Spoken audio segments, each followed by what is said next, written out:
Assalamualaikum warahmatullahi wabarakatuh. Perkenalkan, nama saya Adik Madita Ritmawan dari program studi Teknik Sipil kelas Mercubuana. Di sini saya akan mempresentasikan tugas besar 2 aspek hukum dalam pembangunan. Bab 1, Project Procurement Management. Setiap proyek pasti tidak lepas dari kebutuhan angkat barang dan jasa. Untuk menyelesaikan suatu proyek, sekecil apapun, ada saja barang jasa yang perlu diperoleh dari pihak ketiga. Sebagai contoh, sewa peralatan, perangkat komputer, dan lain sebagainya. Sistem hukum di berbagai negara pada umumnya dibagi menjadi 2 kategori, common law dan civil law. Sekitar 60% dari negara-negara di dunia menggunakan sistem civil law dan 35% menggunakan common law. Dan di saya menggunakan campuran antara civil law, common law, dan agama. Contoh, Indonesia menganut sistem hukum civil law dan Amerika menganut sistem hukum common law. Common law adalah sistem hukum ini berasal dari Inggris pada abad pertengahan dan berdasarkan pada kasus hukum dan pengalaman, dan tidak mengacu pada hukum tertulis. Pada umumnya, common law bukan merupakan hukum tertulis uncodified. Hal ini berarti tidak ada kumpulan peraturan hukum. Civil law sistem ini dimulai dari dataran Eropa pada awal abad pertengahan dan berlandaskan hukum tertulis seperti undang-undang nasional dan penyesuaian dari hukum lain seperti hukum Romawi kuno. Civil law adalah hukum tertulis codified. Negara dengan sistem hukum civil law memiliki peraturan hukum yang lengkap, berkesinambungan, dan terus diperbarui untuk segala hal yang mungkin diajukan ke pengadilan. Prinsip dasar kontrak. Untuk Indonesia, pengertian perjanjian atau kontrak diatur pasal 1313 KUH Perdata. Pasal 1313 KUH Perdata berbunyi perjanjian adalah suatu perbuatan dengan mana satu pihak atau lebih mengikat dirinya terhadap satu orang atau lebih.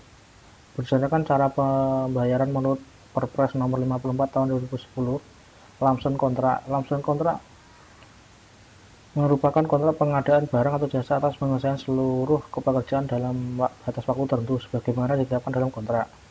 Yang kedua, harga satuan, unit price contract. Kontrak harga satuan merupakan kontrak pengadaan barang atau jasa atas penyelesaian seluruh pekerjaan dalam batas waktu yang telah ditetapkan. Yang ketiga, kontrak gabungan lamsam dan harga satuan. Kontrak yang merupakan gabungan lamsam dan harga satuan dalam satu pekerjaan yang diperjanjikan. Kontrak presentasi. Kontrak yang menyepakati bahwa pihak pemilik proyek akan membayar pihak kontraktor sesuai dengan pengeluaran atas proyek yang sudah selesai. Kontrak terima jadi turnkey merupakan kontrak pengadaan barang jasa, konstruksi, jasa lainnya atau atas penyelesaian seluruh pekerjaan dalam batas waktu tertentu. Peran manajemen proyek. Bagian-bagian yang pada umumnya terlibat dalam setiap langkah dasar pada proses pengadaan antara lain manajemen proyek, pengadaan, engineering, perizinan, pelaksanaan, kualitas, akuntansi, biaya, dan yang lainnya.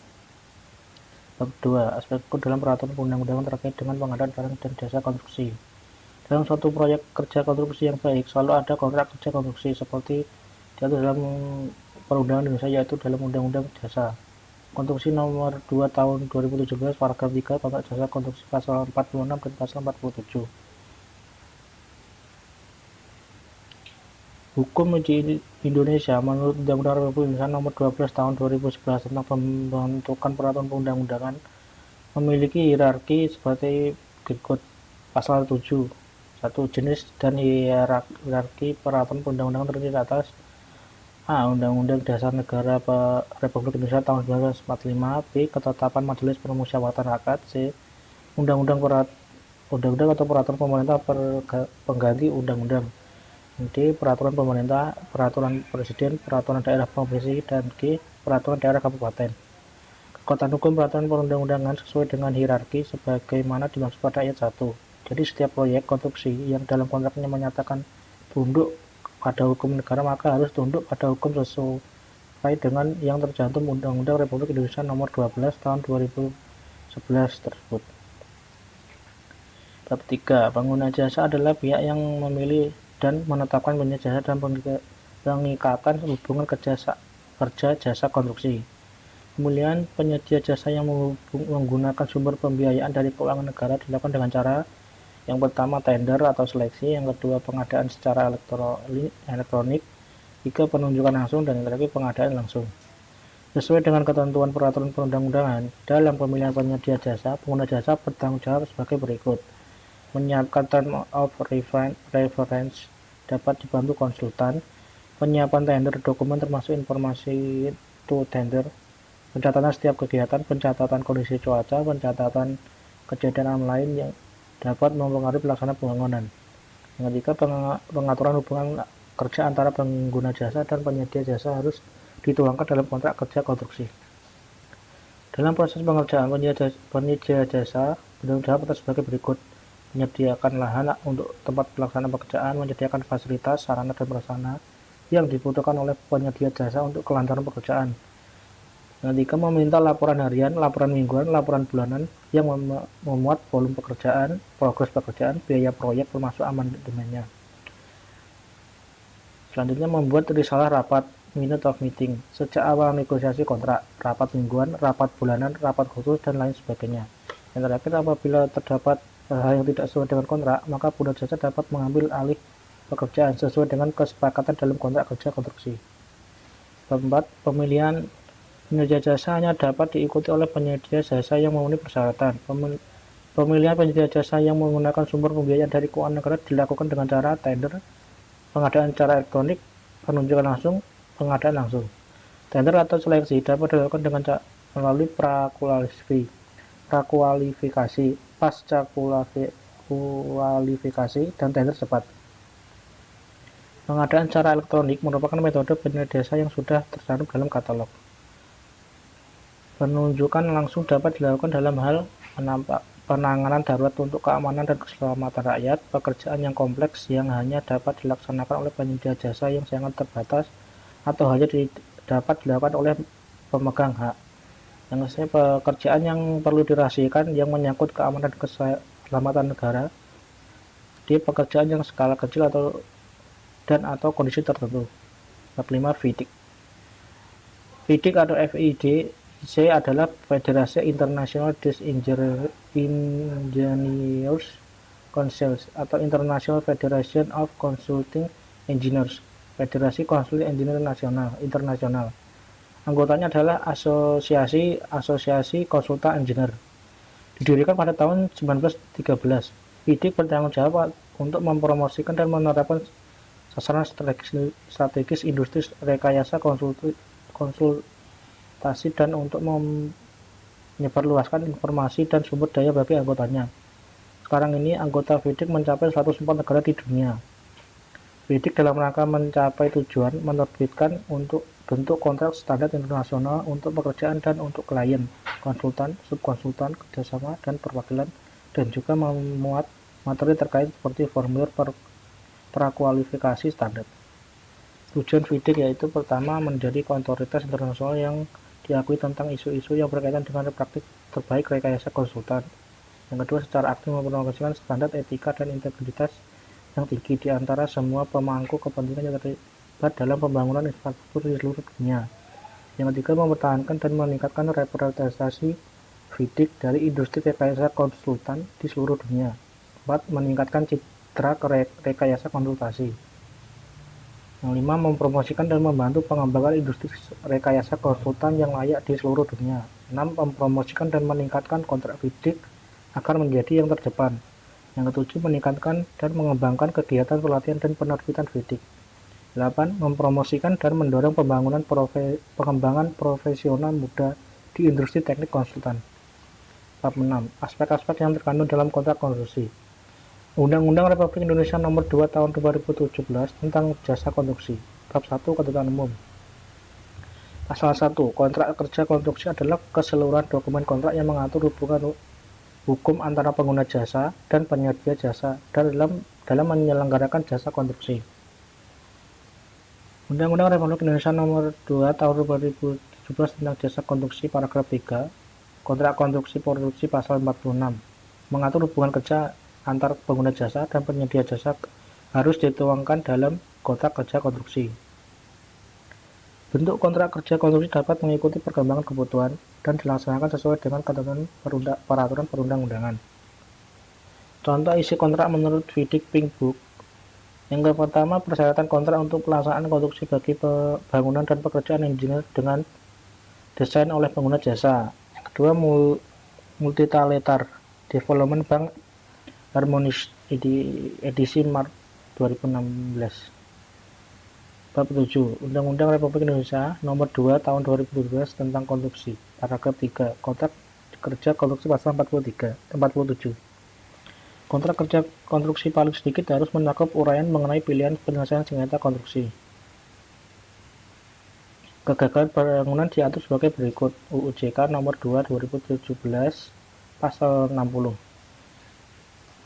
Dalam hal penyelenggaraan jasa konstruksi tidak memenuhi standar keamanan, keselamatan, kesehatan, dan keberlanjutan sebagaimana dimaksud dalam pasal 59, pengguna jasa dan atau penyedia jasa dapat menjadi pihak yang bertanggung jawab terhadap kegagalan bangunan.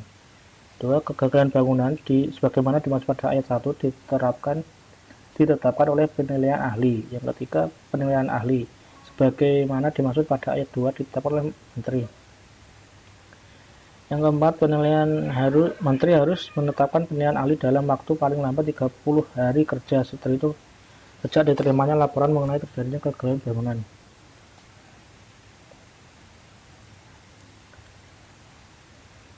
Bangunan sebagaimana dimaksud pada ayat 1, ayat 2, dan ayat 3 diatur dalam peraturan pemerintah. Pasal 66. 1. Pengguna jasa dan atau pihak lain yang dirugikan akibat kegagalan bangunan dapat melaporkan terjadi suatu kegagalan bangunan kepada menteri. Ketentuan lebih lanjut mengenai tata cara pelapor terjadi kegagalan bangunan sebagaimana dimaksud pada ayat 1 diatur dalam peraturan menteri. Pasal 67. Nomor 1. Penyedia jasa dan atau pengguna jasa wajib memberikan ganti rugi dalam hal terjadi kegagalan bangunan sebagaimana dimaksud dalam pasal 65 ayat 1, ayat 2, dan ayat 3. Yang kedua, ketentuan lebih lanjut mengenai pemberian ganti rugi sebagaimana dimaksud pada ayat 1 diatur dalam peraturan pemerintah. Yang 48, klaim konstruksi. Klaim konstruksi adalah klaim yang timbul dari atau sehubungan dengan pelaksanaan suatu pekerjaan jasa konstruksi antara pengguna jasa dan penyedia jasa. Dengan terbitnya Undang-Undang Nomor 18 Tahun 1959 tentang jasa konstruksi yang terus disempurnakan hingga yang terbaru saat ini UU JK Nomor 2 Tahun 2017. Ada kewajiban masing-masing pihak menjadi jelas dan memiliki kedudukan yang setara. Dalam konteks suatu kontrak konstruksi, kedua belah pihak dapat mengajukan klaim atau sama lain dan jenisnya terbagi dalam yang pertama kompensasi waktu (EOT), extension of time, perpanjangan waktu. Penyedia jasa dapat mengajukan tambahan waktu pelaksanaan atau tambahan kompensasi dari pengguna jasa atau beberapa konsesi seperti pengurangan dari persyaratan teknis atau spesifikasi bahan. Yang kedua, kompensasi biaya. Pengguna jasa dapat mengajukan klaim pembebasan dalam pengertian pengurangan nilai kontrak. Pihak lain baik secara terikat kontrak atau lainnya boleh mengajukan klaim satu sama lain baik pada pengguna jasa atau penyedia jasa, termasuk para sub penyedia jasa konstruksi, perencana, atau konsultan hukum. Klaim oleh pengguna jasa. Yang pertama, pekerjaan yang cacat. Pengguna jasa dapat mengajukan klaim pada penyedia jasa apabila hasil pekerjaan tidak sesuai dengan spesifikasi kontrak. Yang kedua, keterlambatan oleh penyedia jasa. Klaim kerugian dapat timbul apabila penyedia jasa tidak menyelesaikan pekerjaan dengan tepat waktu sesuai dengan perjanjian kontrak. Ketika pembelaan klaim, para pengguna jasa yang menghadapi klaim-klaim para penyedia jasa dapat membalas dengan klaim tandingan. Klaim jenis ini, walaupun jarang terjadi, timbul karena pemutusan kontrak. Klaim oleh penyedia jasa. Klaim dalam proyek konstruksi oleh penyedia jasa terhadap pengguna jasa umumnya dapat ditemukan pada kondisi seperti berikut. Yang pertama, adanya kelambatan atau cacat informasi dari pengguna jasa. Adanya kelambatan atau cacat dari bahan-bahan atau peralatan yang diserahkan pada pengguna jasa. Yang ketiga, perubahan-perubahan permintaan atau gambar-gambar atau spesifikasi. Yang keempat, perubahan kondisi lapangan atau kondisi lapangan yang tidak diketahui. 5. Pengaruh reaksi dari pekerjaan yang bersamaan. Larangan-larangan metode